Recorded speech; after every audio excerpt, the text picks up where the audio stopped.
So ons bietjie daaraan dink, nou, wat is dit om te kan sê, ja, nou dis die lewe. Wat sê die wêreld is die lewe? Wat dink jy?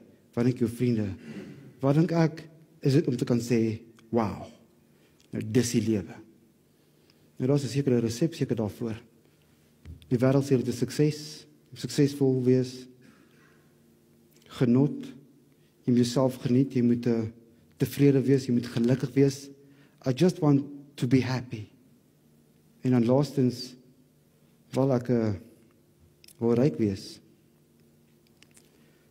So, as ek nou uiteindelik my suksesvol is in my werk, ek kry goeie geld, gaan op diervakansies, koop 'n duur Ferrari wat ek altyd wou gehad het, wat useless is, maar ek wil dit hê. Almal moet kan sien, kyk my mooi kar, kan jy bekostig? Nee, hulle kan nie, maar ek kan. Ek kort nog een ding.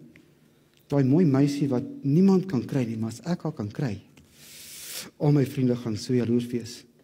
En wat van daai dame wat 'n boerseentjie so kyk en van, daai man, wow. Hy 3 wilsplase, 20 bakkies, as ek hom kan kry. Dit gaan amazing wees. Toevallig, daar kry sy hom. En as ek gaan tee drink en kyk by haar vriende, sê vir my, wat het julle? Het julle hierdie ring gesien? Kos R100,000. Vir my verjaarsdag kry ek 'n baie duur Mercedes. Jy moet sy plaas sien, die bokke sien. Hy is my man daai. Nou, hoekom sukkel julle? Geniet julle nie die lewe nie? Het julle nie sukses bereik nie? Julle gaan nêrens kom waar ek is nie, as julle nie hard werk nie. Koop boek oor 10 punte vir 'n beter lewe. Nou, terwyl ek hierdie prentjie vir julle geteken het, sien ek niks van Christus nie. Niks nie. Al wat ek sien is aardse en tydelike dinge wat in elk geval binnekort verwoes gaan word en vernietig gaan word. Ek dink aan myself, is die sondaar en die natuurlike mens dan so blind, dat hulle nie eers die ewige bedoeling in God se woorde kan hoor nie.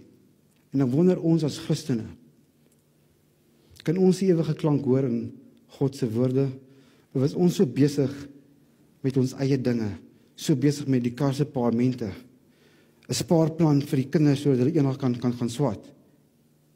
Ek sê nie dis onbelangrik nie. Ek sê nie dis onnodig nie.